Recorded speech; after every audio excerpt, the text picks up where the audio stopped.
Hello everyone, today we're going to be going over quadratic equations. Before we start, I want to say if you do quadratic equations a different way, you can do them that way. You don't have to do them my way specifically because there are plenty of ways to get to the answer without doing it my specific way. Before we get too far in this though, let's go ahead and review quadratic equations.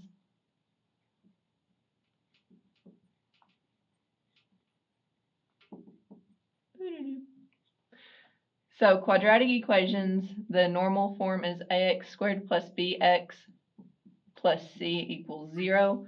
Whenever you're solving these, they always need to equal 0. If there's anything on the other side of the equal side, you need to move everything to the same side. Every quadratic equation you can solve using the quadratic formula. I'm just going to write formula. But some of our problems are going to have us specifically factor them, and they're going to ask for the factored form. So if you've been using the formula, you'll have to go back to the factored form. I will be factoring all these, but just keep that in mind. Super squeaky. So the quadratic formula is a negative b plus or minus the square root of b squared minus 4ac all over 2a. You can solve every one of these problems using the quadratic formula, but if they ask for the factored form, you're going to have to put it into the factored form from this. I'm not going to use this till I get to the problems that specifically ask for this. There's different ways to solve quadratic equations that we're going to go over in this lesson, so let's go ahead and get started. Okay, so our first problem is x squared subtract 2x subtract 48. Every time I look at a quadratic equation, I think of it like as a story, and the story starts with what number is in front of x squared. If it's 1, then you're good to go. If there is a number in front of x squared, you try and factor that out first. Ours does not have a number here, it's just 1. So we go ahead, and since we have subtract 2x subtract 48, you go to this last number, this 48. I'm looking for numbers that multiply to get 48 but subtract to get 2. If you are not super good at your multiplication tables, you can list them like we're going to do right here. So I always go through, 1 goes into 48, 48 times. 2 goes into 48, 24 times. Does 3 go into 48? Yes, it goes in there 16 times. 4 goes into 48 12 times. 5 does not go into 48, so I'm not going to write 5 here. 6 goes into 48 8 times. 7 does not, and 8 does, but I already have 8 right here, so it would loop. So this is how I list my factors when I'm doing this. Now, every single one of these is a pair. It's married to the other, so you can't separate these. And I'm looking for which pair is going to subtract to give me negative 2. So 48 subtract 1 is 47. 24 subtract 2 would be 22. 16 subtract 3 is 13. 12 subtract 4 is 8, but 8 subtract 6 is going to give us 2. So we look here. We look for the numbers that multiply to give us 48 and subtract to give us 2. Now then, our last part of this story is it's a negative 2. Since it's a negative 2, I'm going to have a negative 8 and a positive 6. So this problem, they ask us to put it in factored form first. So this is where this negative 8 and positive 6 is going to come in, because I'm going to separate this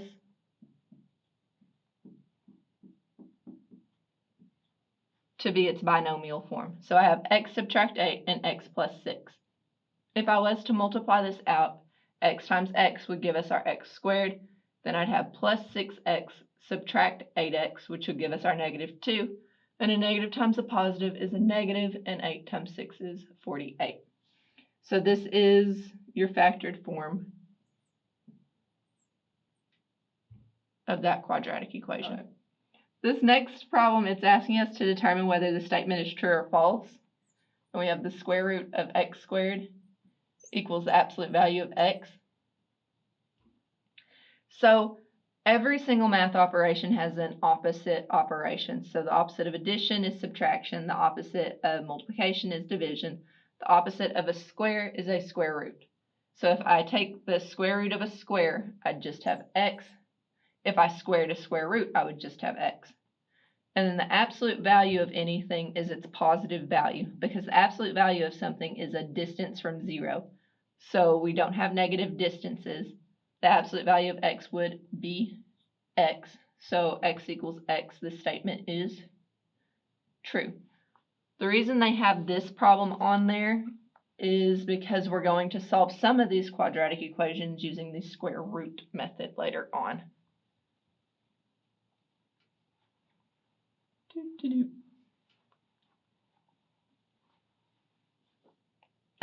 Our next equation is x squared subtract 9x equals 0.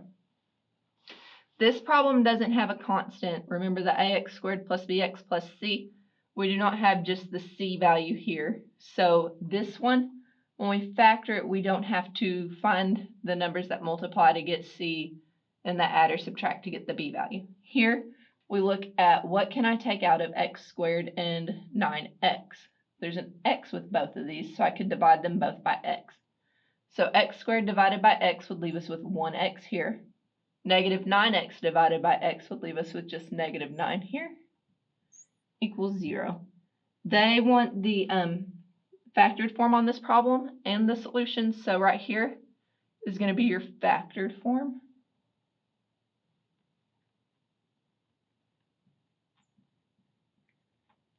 Then they want the solution set, so when you go to solve these, you take both factors and set them equal to 0. So we're going to have x equals 0 and x subtract 9 equals 0. This one's already solved here. The opposite of subtraction is addition.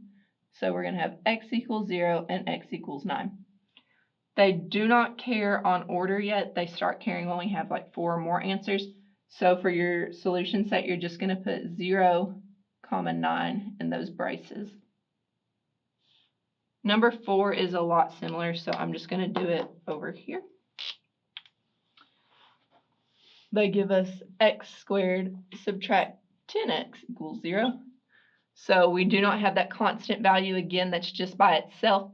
So we're going to take our x squared and our 10x and factor out what we can. So x can go into both of those. There's an x with both. So x squared divided by x is x. Negative 10x divided by x would leave us with just our negative 10 equals 0. They do not want the factored form on this problem, so this is 4. And this one is 3 currently. So you take both of these and set them equal to 0 because they just want the solution here. And that's one of them here. Opposite of subtraction is addition. So your solution set here would be 0 and 10 in the braces. I can't draw braces. Okay. Our next question is z squared plus 8z subtract 9 equals 0. If you ever have one of these problems and it's a plus or a minus and it's one more or one less, it's always going to be this number and 1. So since we're reading this problem, there's not a leading coefficient, so we go ahead and look at our last number and we're looking for the numbers that multiply to get 9 and subtract to get 8. So our factors of 9 are 1 and 9 and 3 and 3. Remember, they're together. So which ones subtract to get 8? 9 and 1. Since it's a positive 8, you're going to have a positive 9 and a negative 1. And they do want this one in factored form, so we have z plus 9 times z minus 1 equals 0. This is your factored form. Then we'd set both of our factors equal to 0 to solve for the solution. So z plus 9 equals 0 and z minus 1 equals 0. Opposite of addition is subtraction. So z equals negative 9. Opposite of subtraction is addition. And z equals 1. Remember, when you put this into the solution set, you put the negative 9 and 1 into your braces at the bottom.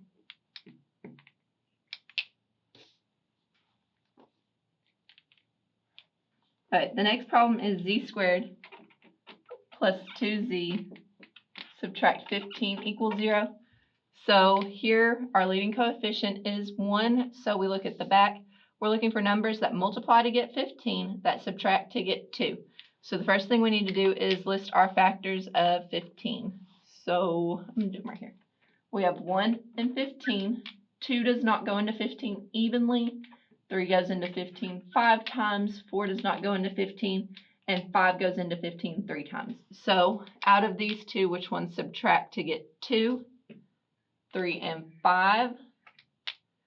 So we have a positive 2, so we would have a positive 5 subtract 3, because 5 subtract 3 is positive 2. They don't care if it's in factored form, but we're going to write it there. Z plus 5 and z subtract 3 equals 0, and then we would set both factors equal to 0 and solve them.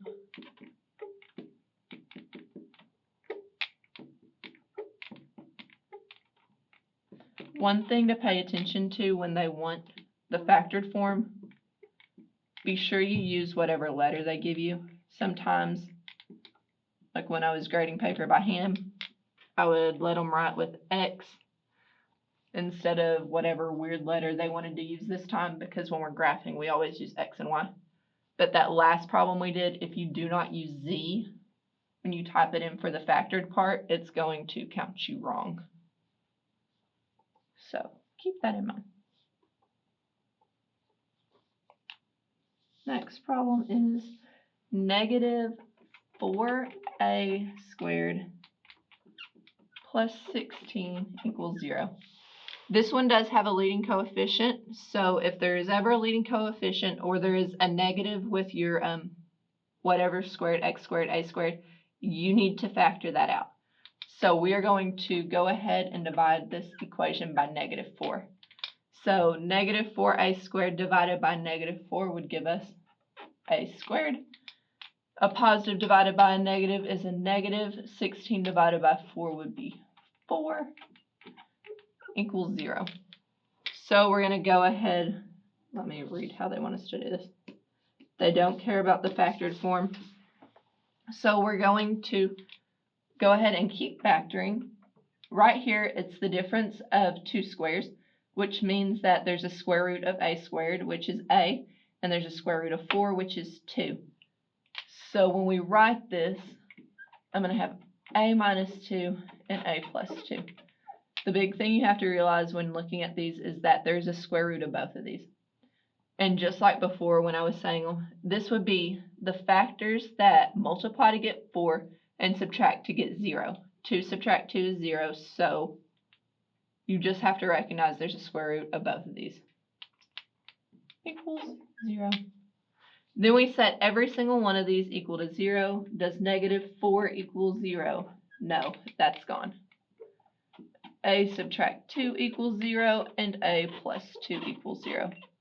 The only time that negative 4 is going to come into play is if we are graphing, which we're not just yet. We'll start that in a couple chapters. And that would be that the graph is stretched by 4, and the negative would mean it's reflected. But we're not there yet. So our solution to this would be 2 and negative 2. We're going to start doing the reflections and stretches and stuff in chapter 3, I believe. And we'll also be using these factoring techniques to mark our zeros on our graphs. Next one is 3a squared subtract 147 equals 0. So we have a leading coefficient that's 3. This is positive though, so on this problem I'm just going to factor out our 3. And 3a squared divided by 3 is just a squared. 147 divided by 3 though is going to be 49. So just like the last problem, there is a square root of a squared and there's a square root of 49. The square root of 49 is 7, so I'm going to have 3a minus 7 and a plus 7. And they have to have opposite signs because when you combine them, it makes 0. So a negative 7 plus 7 is 0. And since they want the solution set on this problem, we just set everything equal to 0.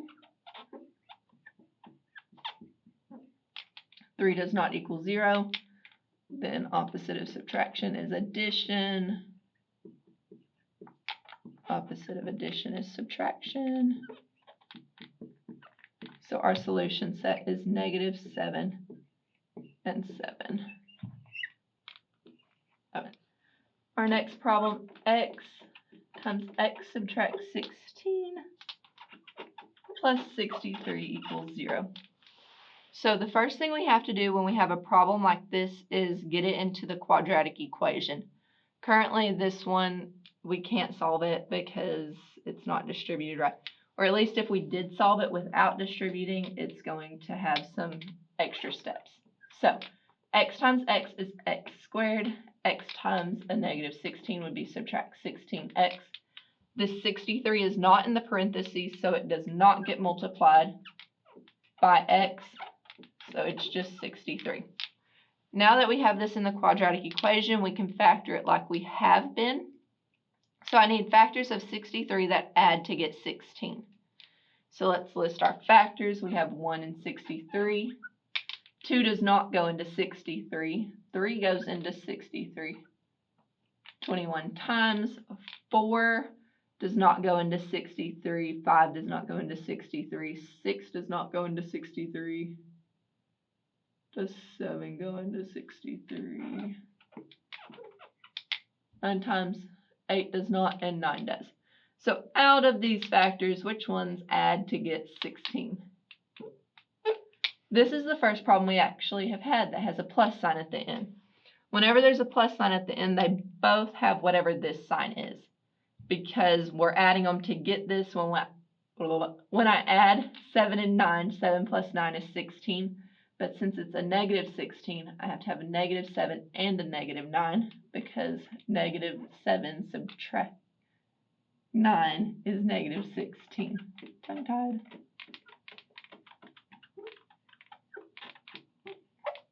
And then the negative times the negative would give us our positive 63. So negative 9x subtract 7x would give us our negative 16x. And then they just want the solution set on this one. So set both factors equal to 0 and solve. Opposite of subtraction is addition. If you've caught on, whatever the sign is between them, the answer is the opposite. That's why we call them zeros later on. That and that's where they cross the x-axis. So our solution set is 7 and 9. Okay. Next, we're starting to solve a different way without factoring. I like these ways. But every problem we've done up till now, well, every problem we're going to do, you can solve with the quadratic formula. But you could have solved them using the quadratic formula. The big thing is just pay attention when you're doing this assignment to see what they want you to type in. Do they want the factored form first, or do they just want the solution? Okay, number 10 is x squared equals 36. And they tell us to solve this one using the square root method. So when we take the square root of both sides, you just have to remember that whatever is over here is positive and negative. So the square root of a square is just x. But over here, the square root of 36 is going to be a positive and negative 6, because if we squared a negative, I'd have negative 6 times negative 6, which would also be 36. So you have to have positive and negative 6. You can type it in just like this, or you can separate it to this. But this button, that positive negative, is one of your options that pop up on the bottom of my math lab.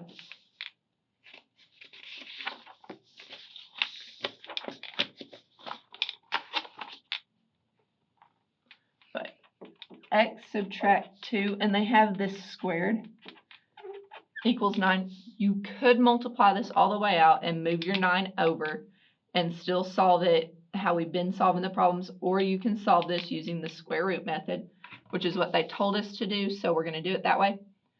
The big thing to make sure of when you're doing the square root method is that there is a square root of whatever is by itself. I can take the square root of this because everything is under or in parentheses together with that square. So we can take the square root of 9 as well. The square root of a square is just x subtract 2. And this is going to equal positive and negative 3. So I'm going to set one of these equal to our positive 3 and one of these equal to our negative 3. And then opposite of subtraction is addition. So I have x equals 5. Opposite of subtraction is addition. And this one is negative 3 plus 2, so it is negative 1. So my solution set here is 5 and negative 1. Okay, our next problem, don't freak out, there's a fraction. We have 1/3 h plus 5, and all of this is squared, equals 25. So since this is squared and there's a square root of 25, do the square root method. So when you take the square root of a square, we have 1/3 h plus 5. Remember over here, when we use the square root method, we have positive and negative 5, which is the square root of 25. Then I'm going to set one of these equal to the positive 5, and one of these equal to the negative 5. So then we solve them like normal. When I subtract my 5 to the positive 1, I get 0. So right here, since it's 1/3, this is, you can think of it as dividing by 3, and we're going to multiply it by 3, which over here, anything times 0 is 0. Then we're going to subtract our 5 over here. So we have 1/3 h equals negative 5 subtract 5 is negative 10. Then we multiply by our 3 over here. This becomes 1. Negative 10 times 3 is negative 30. So our solution set on this one is 0 and negative 30.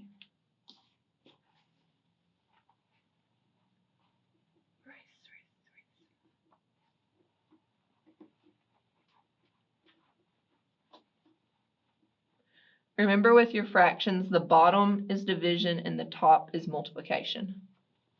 So to get it off the top or the bottom, just do the opposite. Top's multiplication, bottom's division.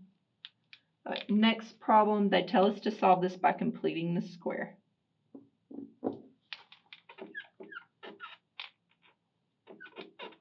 If there's an easier way for you to complete these, you do not have to complete the square. You could just move it all to the same side and set it equal to 0. I'm going to show you completing the square though, because you're going to have to use it in section 2.4 when we do circles. So if we were to complete the square with this problem, we take our middle term, our b here, and we divide it by 2. So 8 divided by 2 is going to give us 4. And then whatever is there, we're going to have to square that, because we're going to change this side right here to x plus 4 squared. We completed this square right here.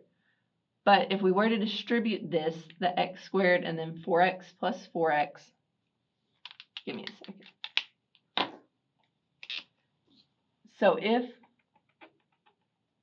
we were to square this right here, because we completed our square using this and this, we're going to have x squared plus 4x plus 4x plus 16, which this makes the x squared plus 8x. This is what we had. So this new thing right here, this new 16, we have to add this to this other side as well. So this 16 that we found right here from completing this square, I have to add it to my negative 7. So we have negative 7 plus 16, which is going to give us 9. So we have completed our square here, and we can use our square root method now. This 9 came from adding these two.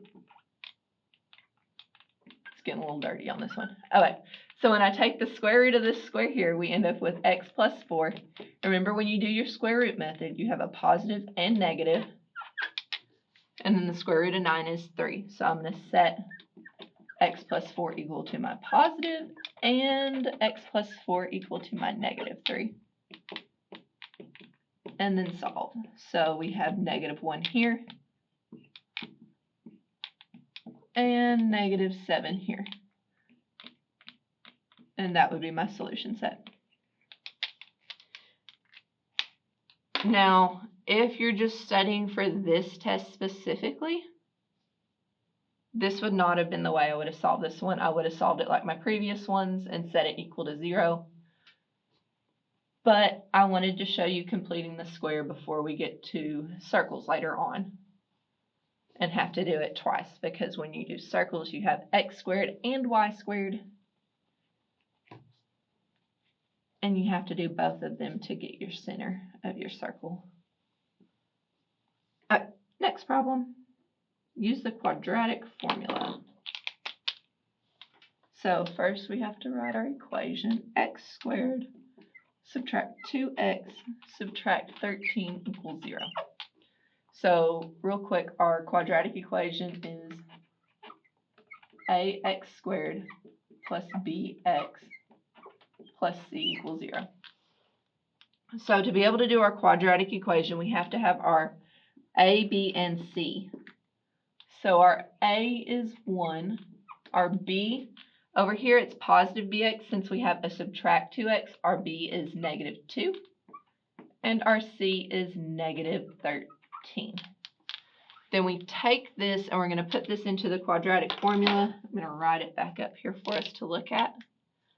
So the quadratic formula is negative b plus or minus the square root of b squared minus 4ac all over 2a. Okay, here we go. So we have negative b, our b is negative 2, plus or minus the square root of b squared subtract 4 times a times c all over 2 times a. If you have a TI-30XS multiview, you can type this directly into it, but you'll have to do a plus and then a minus. It doesn't have the plus minus. And it'll give you the answer, simplified, radical, and all. I don't have a calculator on me. So a negative times a negative is a positive 2, plus or minus the square root of negative 2 squared is going to be a positive 4, because negative 2 times negative 2 is positive 4. 4 times 13 is going to make it positive. 4 times 13 is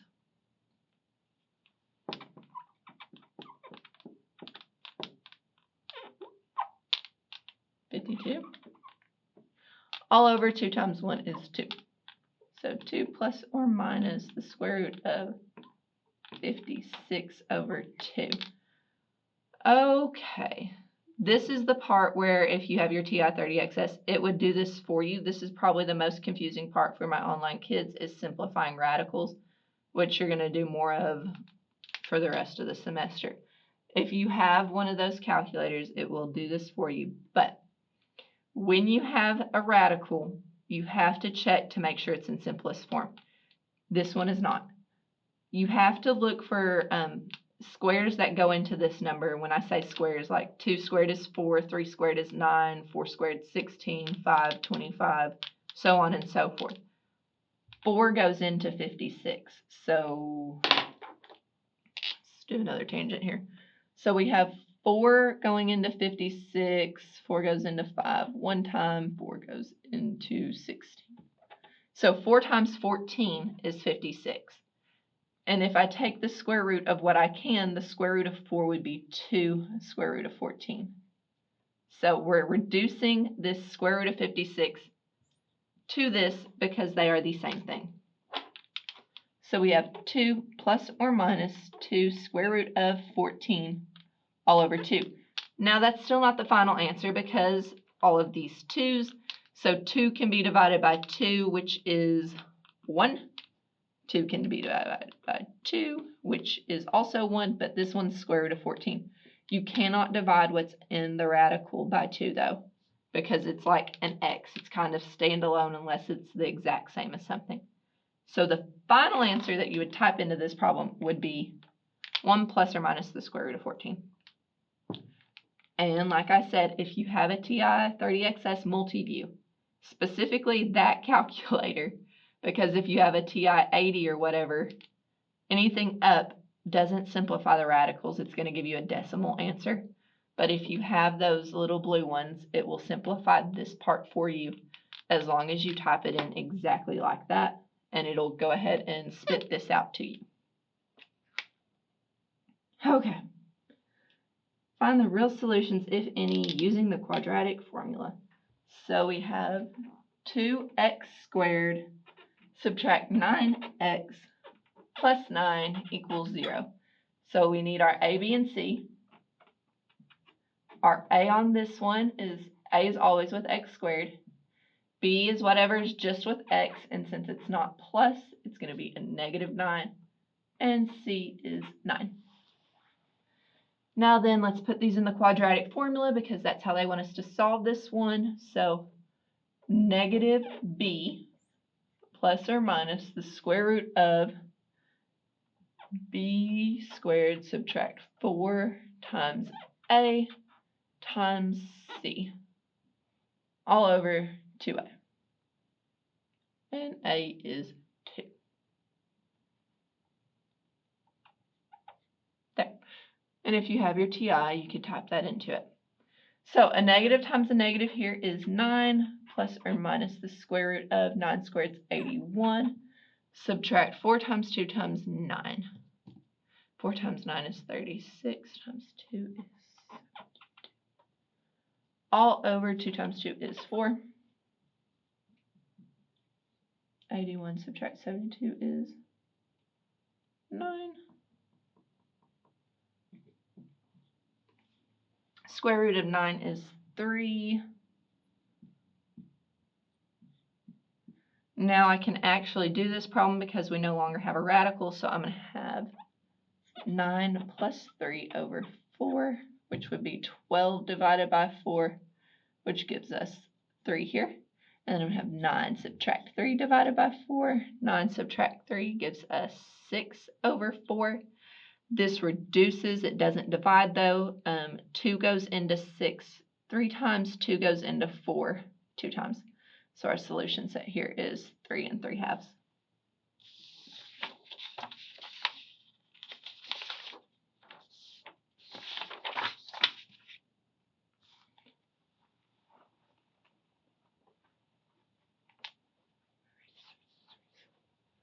The last problem says to use the quadratic formula. However, since there isn't a constant, I'm not going to use the quadratic formula because that's a lot of extra work on that problem. If you're using your calculator though, you could go ahead. It's easy. It's just there's no c.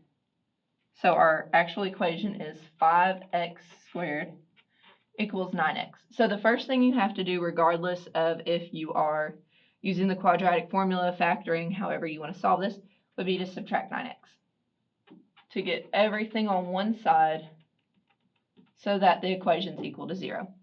Now, if you went ahead and did your quadratic formula, you'd have your a is 5 and your b is negative 9.